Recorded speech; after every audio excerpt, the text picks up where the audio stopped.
Hello, Matias. Hello. Uh, First of all, if you would, Matias, would you introduce yourself, kind of give your personal background and how you got into business in the first place? Okay, my name is Matias Regali. I'm 46 years old. I'm the owner of Empanada Kitchen. I started the business 4 years ago. Um, I started with the idea of selling empanadas first in farmers market. And that was an experiment where I wanted to try the product to see how people reacted. From there, things went well, and so I decided to open my first restaurant. That happened 1 year later, 1 year, a few months later after I started the farmers market. So I opened the first restaurant in in February 2018. Things went well, so I decided to open another restaurant, another branch, and I opened the second location exactly 1 year ago in September 2019. You started your business career in Argentina, correct? Yes, my background is not uh, food or restaurant business. Uh-huh. My background is marketing and advertising, and that's what I did my entire life until 2015. And that time I decided to take 1 year off, one sabbatical, and try to reorient my career. And I have three passions in life. One is food, the other passion is car, and the other one is wine. I said, okay, we'll try to do something related to any of my passions, and I ended up doing this. I'm not very sure I, I choose the right passion. With those passions, I thought you'd be a car salesman. Well, I would probably have made more money quicker. Now, after your marketing experience in Argentina, my understanding is you also went to Mexico for a while. I lived in Mexico for 5 years. No, sorry, for 8 years. I was a partner in an advertising agency there from 2008 to 2015. Yeah. Okay. Yeah, And that was my last. what brought you to Mexico? What caused you to go to Mexico to pursue? The opportunity to work here, to be part of an independent agency that a group of friends have founded a couple of years before I joined them. They were both the co vice president CEO of DDB Mexico. They decided to leave the agency and open their own shop. And like a year and a half after they opened, they made me an offer to join them, and I ended up joining 6 months later. Now, while you were in Mexico, did you end up having a ownership position in the company? Yes, yeah. I started with that. That was part of the deal. I was going to be a general manager for 2 years, and if things were going well, I was going to be incorporated as a partner. So I was partner of the agency for the last 6 years before leaving. Yeah. Okay, good. So in those two roles, you had some experiences in the workplace. How did the workplace experiences in both Argentina and Mexico, how did they differ from what you found to be the workplace experiences in the United States? No, well, for me, it's very difficult to compare because I'm working in two different industries. I think that as a general rule, the business context in Latin America is always way more chaotic. You plan. It's very difficult to plan on long term.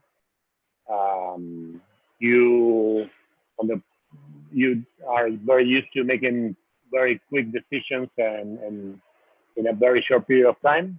Uh, and um, and markets are way more volatile than here. Oh, So interesting.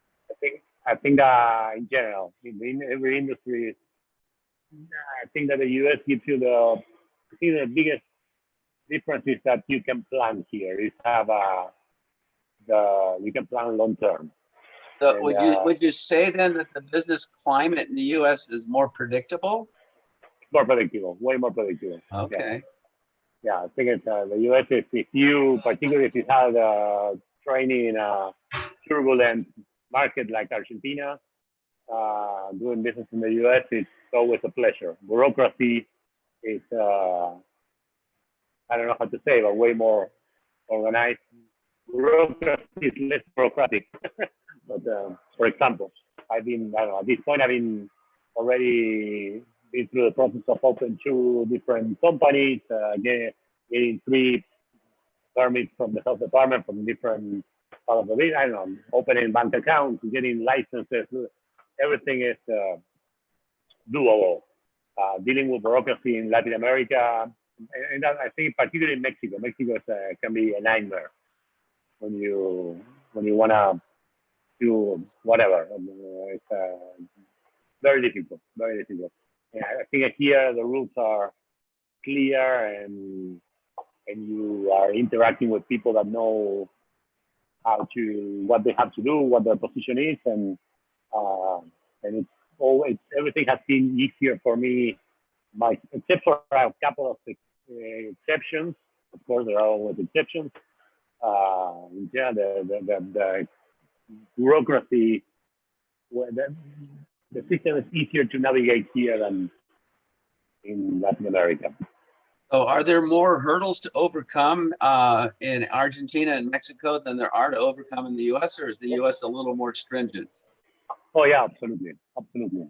Yeah, it's I don't know. I can tell you, but in Argentina, for example, the fluctuation of the currency, very few market context that is not always extremely stable. Corruption is something that, of course, always appears. And I never had a restaurant in Argentina or Mexico, but I know people that have restaurants in Argentina and Mexico, and they both have to deal consistently with corruption, police corruption, health department. Everything is extremely corrupted. That layer doesn't exist in the U.S. It's amazing. Yeah. So no, I would say that doing business in the U.S. is a much more favorable environment to do business. So is that in general, or is that in general, Matias? Okay. In general, yes. Yeah. So if there is one thing that I noticed, and I share this with other people, is that you will become profitable in a longer period of time.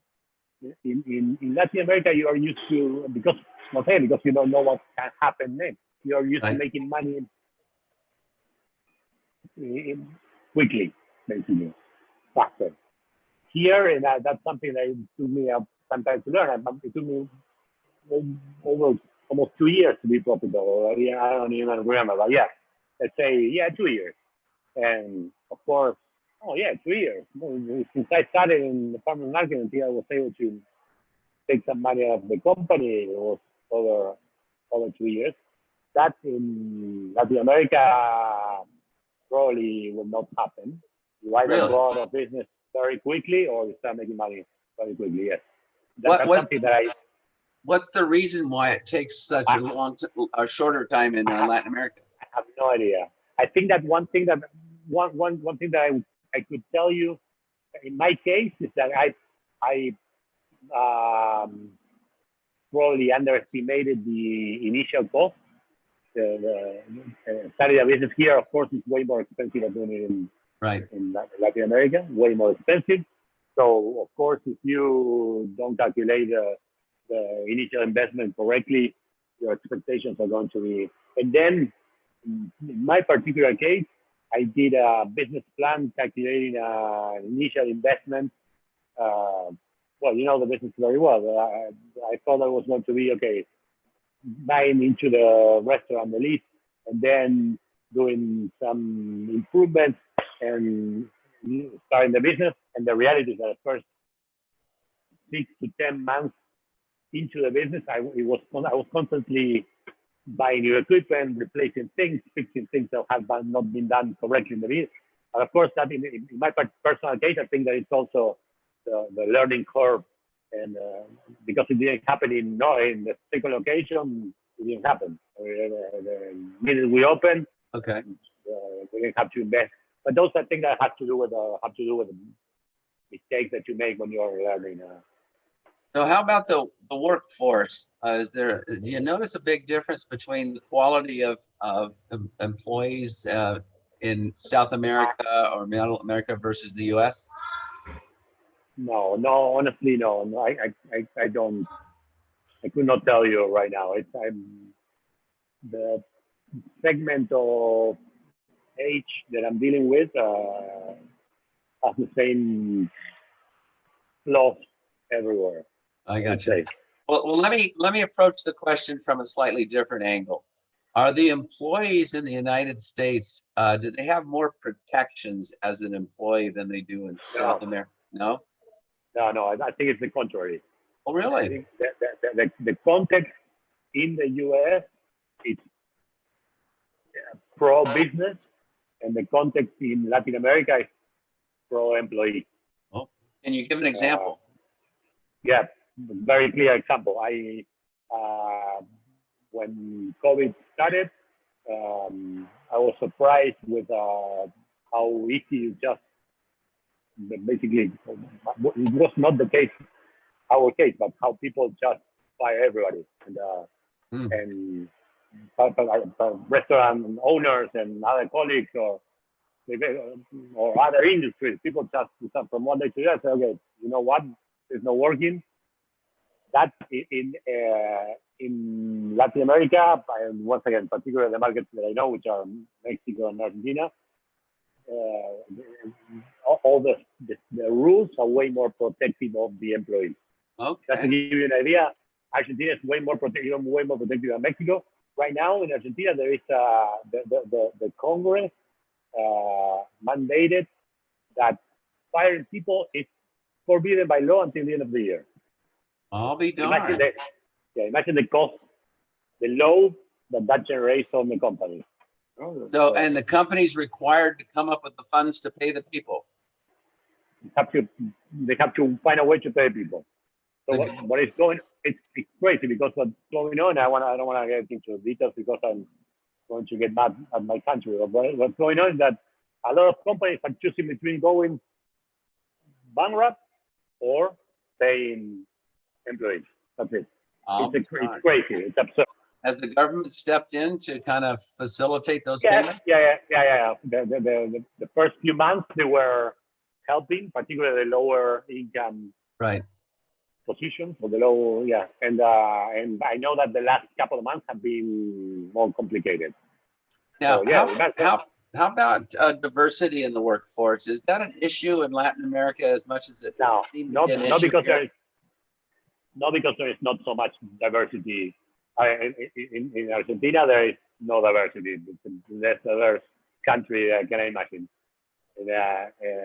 And in Mexico, it's not even. It's not an issue. You don't even. I mean, the thing that started happening before I left Argentina and while I was also in Mexico, in both countries, that the government started to regulate the equal amount of positions for men and women. Okay. But but then you have the race issues that you have in the US. You have other issues in terms of class. How about the whole issue of pay equity in terms of, a man and a woman or anybody else being paid equal? Yeah, that's the same thing. The government have been trying to promote regulations and things that pay, and also, for example, I don't know, Congress requires now a certain amount of women inside the place with certain seats. Right. But it's I would say it's a way different situation than the situation that you have here in the U.S., where you have discrimination, race issues, and yeah, of course. So diversity, of course, is being a way more diverse country with a complicated history in certain aspects. I think that here is an issue. I don't think Latin America is as strong as it's here. No? So what I think I hear you saying, Matias, is that you feel that the racial makeup, if you will, in the United States is more diverse than it is in Argentina. Oh, absolutely, yes. Yeah. And as a result, there may be more racial tension here than there is in Yes, Argentina. absolutely. Gotcha. Yeah. Okay. How about just management styles in Argentina and Mexico versus here? Is there a difference in how people manage their organizations? Well, once again, I never had the experience of working in big organizations here. I think the corporations are the same everywhere. They have there is a common language and common school in everywhere. I'm trying to think examples, but yeah, when I was in Mexico, I was working with many companies from the US. When I was in Argentina, it was a local company, but it was partially owned by a company in the US. Right. But yeah, I would say that management styles are. Then at the moment of doing business, I like a small business owner, I don't know. I'm trying to compare. Uh, Probably once again because of the context, maybe Latin America people are more aggressive, maybe. Uh-huh. Yeah, I think that the fact that I don't have a corporate experience in the U.S. Right. To Well, compare, during your time in the corporations in both Argentina and Mexico, did you see changes in the workplaces there as it related to management structures and organizational structures and benefits that were being shared with employees? So I'll give you an example, Matias. Here, over my time in the workplace, we've gone from wearing three-piece suits to work to working in tennis shoes and very casual attire, as an example. We've given more vacation time to people. We've given more freedom. We've limited the number of hours people are allowed to work without getting paid overtime. Have you seen some of those things occur in Mexico and Argentina? There was a huge break at the end of the 90s with all the internet culture. Back then, I was in 1999. I started working in an internet company coincidentally, and before that, I had been working in a very big advertising agency, very corporate advertising agency. And I remember it was a very strong change. I went from a very corporate environment, suit, tie, everybody had their own office and very structured and very similar to Mad Men, even though it was the 90s, but it was very similar to that setup, like offices, very hierarchical structure inside that you knew if you had an office, you had a certain position, the bigger the office, the higher the position, the bigger the office, those kind of things, no? Then I moved to, and it was like a slap in my face. I moved to like internet culture, and it was first of all way more the contractor closing style. And then I remember that when it was the introduction of the open area, like everybody was sitting in a whole, only the vice president had offices, and then everybody else was sitting in a. It was difficult because I remember going from working in a very comfortable, small but very comfortable office to being around people all day shouting. Yeah, I think that was. I think that probably the structures became more flexible. Right. Probably the clothing style is a synonym of what happened in the environment, in the context. Right. I'm trying to think of other things. Argentina was always relatively generous with the vacations. after 1 year, after a couple of years, you have like 10 days of vacation, something like that, and then every Right. year it's incremental.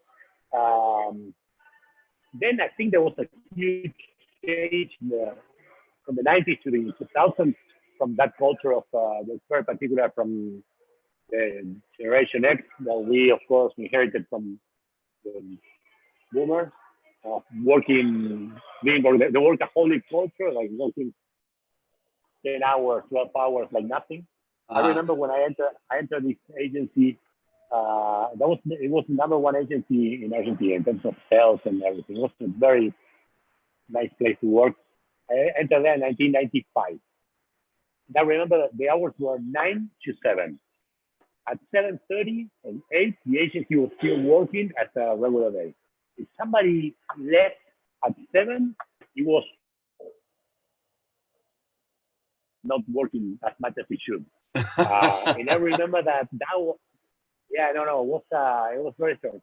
Then I moved to internet, and internet was the first couple of years, 1999, 2001, well, 7 days a week, 12 hours a day sometimes.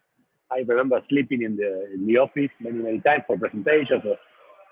And then after the crash of the market, you remember the internet crash into 2001, Right. 2001, beginning of 2002, a lot of people lost a lot of money. Not me, luckily, but a lot of people, a lot of people were in those friends and family projects, buying stock options and everything.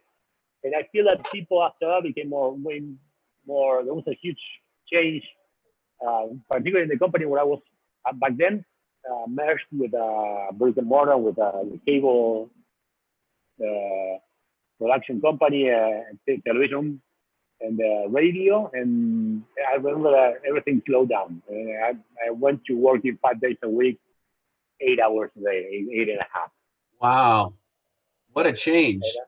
Yeah. And then when I moved to Mexico, I think that it was, of course, once again, there were exceptions when you had a big presentation or whatever. But in general, I feel that people work less hours than in the 90s. Okay.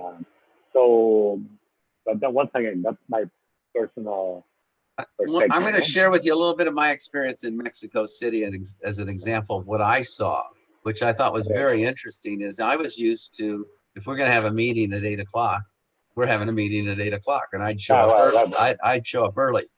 So they'd say they're going to have a meeting at 8 o'clock. They might be there at 10, but then we had lunch at 12.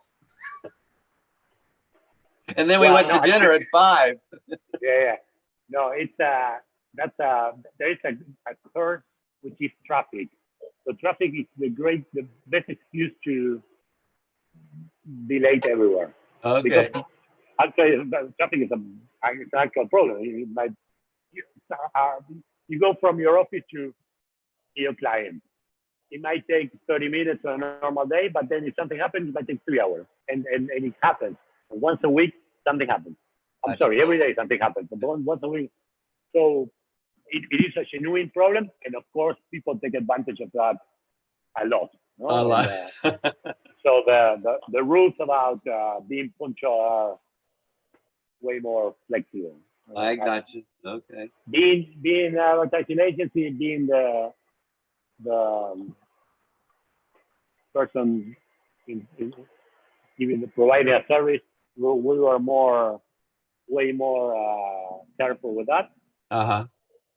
But I don't think that's a general rule of the market.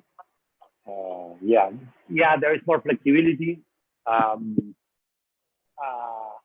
All the business, and this is a huge difference between Mexico and Argentina. A lot of the business have to do, you close business in lunches and social gatherings. Right. So your social position, it's key if you want to close business, if you want to develop a company, etc. Way more important than in Argentina. I'm going to switch topics for a minute and ask you a little bit about ethics in business. And I'm going to start with a little story that I experienced in India where I went in and I was meeting with my franchisee in India who had the Baskin Robbins brand for all of India. And while we were meeting there, he asked a gentleman to come into his office, and he reached inside of his desk drawer and he pulled out this big stack of money and he handed him the money. He didn't say anything to me. And the guy walks off. And so I said, do you mind if I ask what just happened here? He said, yeah, this is a requirement. If we want to get a new site, we have to pay front money just to be able to be considered for the site. Did you experience stuff like that in either Argentina or Mexico? I know. I did not personally experience anything like that, but I mentioned at the beginning that corruption is a big, huge issue Right. in both Argentina and Mexico. And I'll take an example. You open a restaurant in Mexico, it's very difficult to get a permanent permit.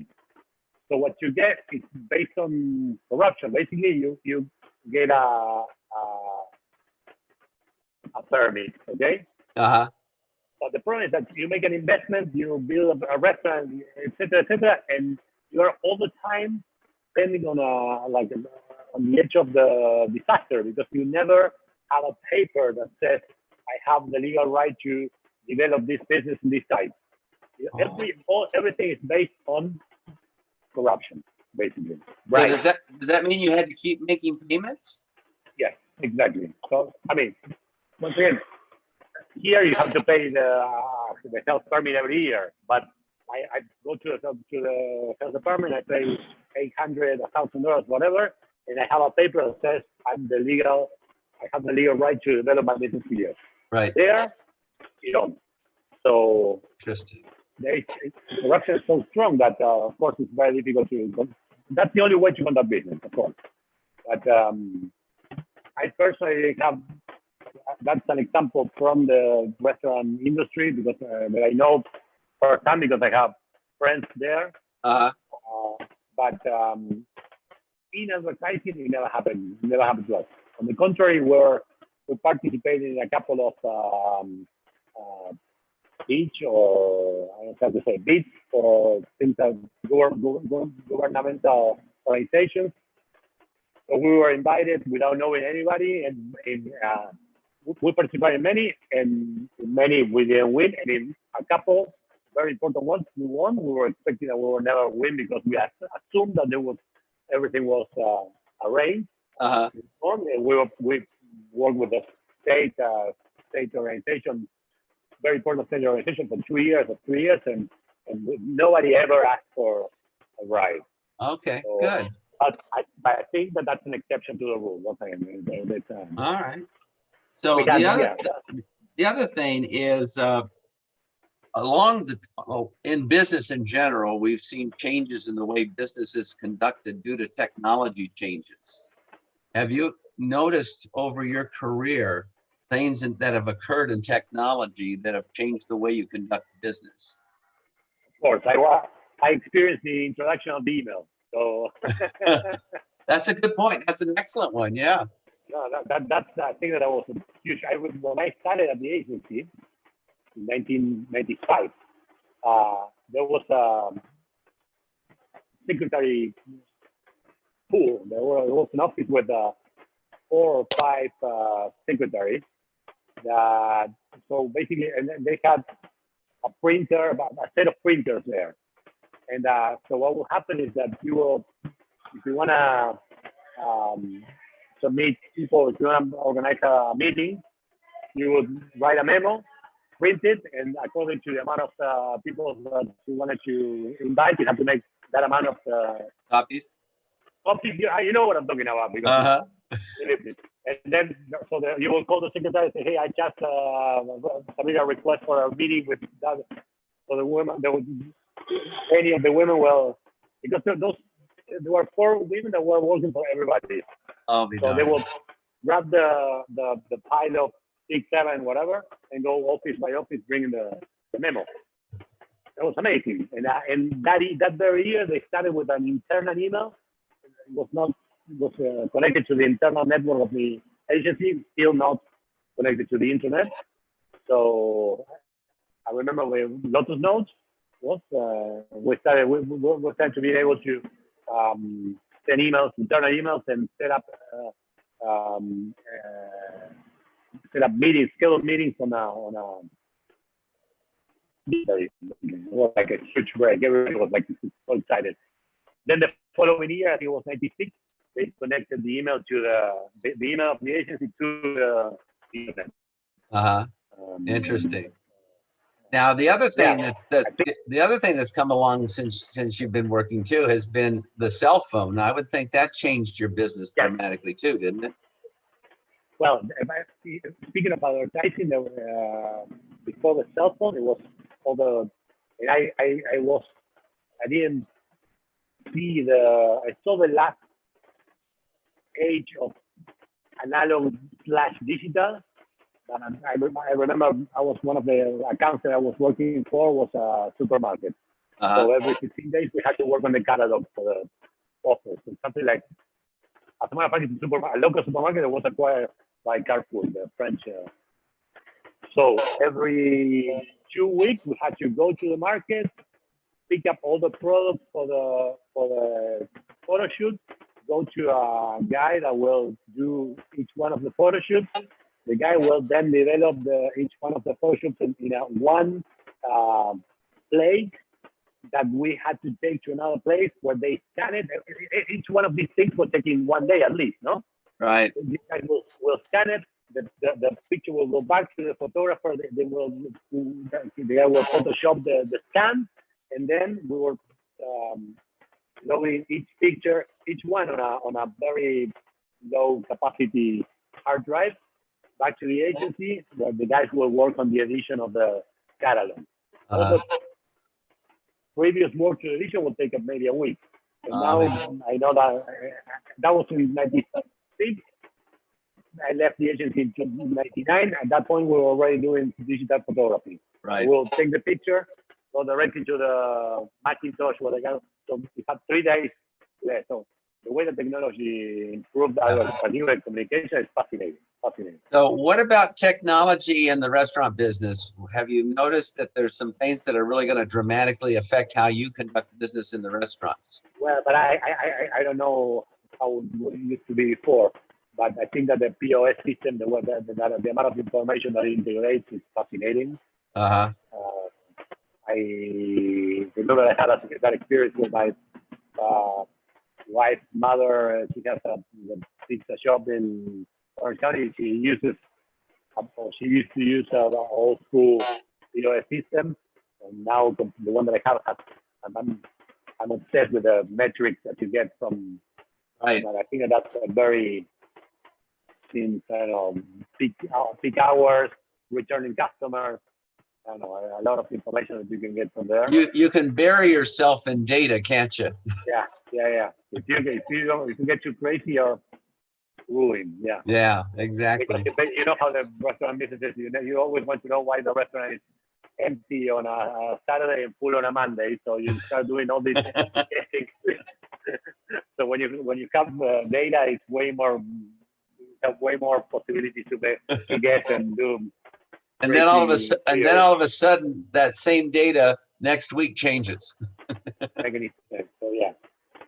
So I guess one of the things I'd like to have you do is have you thought about, in an ideal world or things that you're noticing in the business world, what's the future look like in the American workplace from your perspective? What things are going to occur that are going to change the way business is done? Now, I'm going to give you an example just to kind of start your thought process. There's a forecast that because of the pandemic, that because so many people are getting used to working at home, offices may start to disappear and people will start to live more remotely out of the city and work from home. That's an example. I don't know if that's going to happen, but have you thought about things that might just change the way business gets done? Yeah, I think that's the thing that everybody's talking about is how the pandemic accelerated a lot of rushed a lot of changes that were slowly coming. Right. Once again, I didn't have the opportunity to experience it firsthand because I'm not in the corporate world anymore, but I see Danielle, my wife, she went from being every day commuting every day for an hour and 45 minutes to her office, to traveling once a month somewhere in the US and 3-4 times a year to Europe, to being 6 months locked in her office, the office that she set up in the house, and being more productive than she never has been. So I don't think that's going to be the model. I think it's going to be a hybrid, because people, at the end of the day, need to be socialized and people need to see their face. Right. So there are certain areas where I think that the evolution, particularly in the last 5 months, has been very obvious, very concrete. I think that every position that has to do with sales and generating income, I don't think it's going to be working remotely, not even 50%. I have a couple of friends that have high positions in consultant companies like Ernst & Young, Ernst & Young, Deloitte and Touche.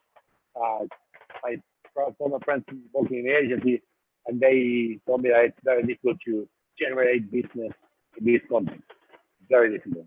Even though you sit down, you see face to face, there is a social connection that you meet from not being face to face, sitting in an office or in a restaurant. Well, I think we're seeing that. You don't have children yet, but I'm seeing that in my children who aren't going to school and being with their peers day in and day out. They feel isolated and they feel somewhat lonely, because they don't have the opportunity to interact with their peers. So I think you're right. I think the workforce is going to be pretty much, there's going to be a segment at least that's going to want to have a continued relationship with their coworkers. I think that it's going right now. Of course, there is no other option, and I think it's fantastic because you see, I don't know, there is, I don't know if you noticed that there is no traffic in Rio. There is no rush hour. That has, of course, an impact in less pollution, less. There is a lot of very positive, I think, changes that happen with this. I don't think that what happened now is going to continue happening once the pandemic ends. I think that's going to be a hybrid place in the middle. I imagine, not again, the case of my wife, I imagine she going twice a week to the office to meet people, to see, have meetings, etc. Traveling a couple of times a year to Europe, not being the same time zone, is a complication, for example. Right. That's true. That's true. I feel it's going to be a happy medium at the end of the if this ever ends. If you had to express concerns about the American workforce and the workplace, what concerns you about the workplace in America today? Are there things that really bother you that if you had your way and you could say magically, I'd like to have this thing changed, what would you change in the American workforce today to make things better for either yourself or your people? It doesn't have to do with the American force. It has to do with the problem. It has to do with a generational issue. I think that young people don't have the level of commitment that we used to have 10 years ago, 15 years ago. It's very difficult to find. It's not impossible. There are cases, and I was able to find examples in both Mexico and here of young people very committed and very committed, basically, very dedicated. But most of the people and the kids are not. It's very difficult to motivate, and they don't have the level of commitment that we used to have. I don't know. And I know that it's a general problem. It happens everywhere, in every business, in every segment, in terms of salary, etc. The biggest issue is finding committed people. That is what I'm struggling every day here, and that's one of the biggest issues that we used to have also at the agency in Mexico. You didn't have that problem in Mexico, or you did? No, we did. Is it a You know, function two of completely. is it a function of where they are in the workforce, lower level as opposed to higher level? No, I don't think it has to do with a lower educational level or salary. It has to do with a generational issue. Really? And if they, yeah, doesn't matter if they make minimum wage or they make a lot of money. Like they're happy. They always want to do something else. Nothing makes them happy. I don't know. Yeah. Well, as you know, I have 6 kids, and every one of them's working now, and every one of them enjoys working and really gives it their all. So and my kids go from 16 to 47. So obviously there's multiple generations in there.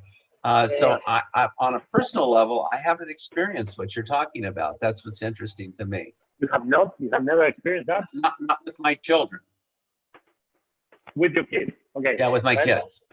But this is something that I experienced myself in the restaurant. I experienced in Mexico, and I talking with Danielle, for example. She has the same issue in her industry.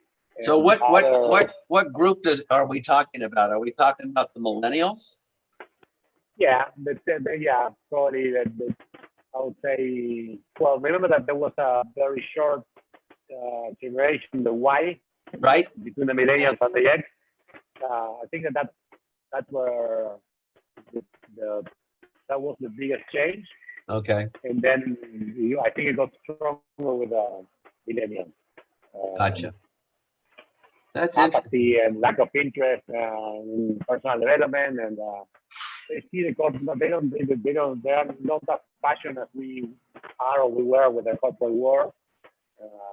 So they all want to do personal endeavors and personal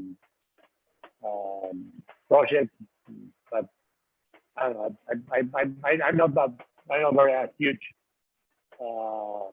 fan of that generation personally. interesting. Okay. I think there are way more things in common between X and boomers, way more, right, than between X and the other two generations that came after. Interesting. Well, I really appreciate you taking the time to talk with me about the workplace, and especially giving the perspective from Argentina, Mexico to the US, because I think it's really going to help my students see that things aren't really all the same. And all of my students are from 5 different countries.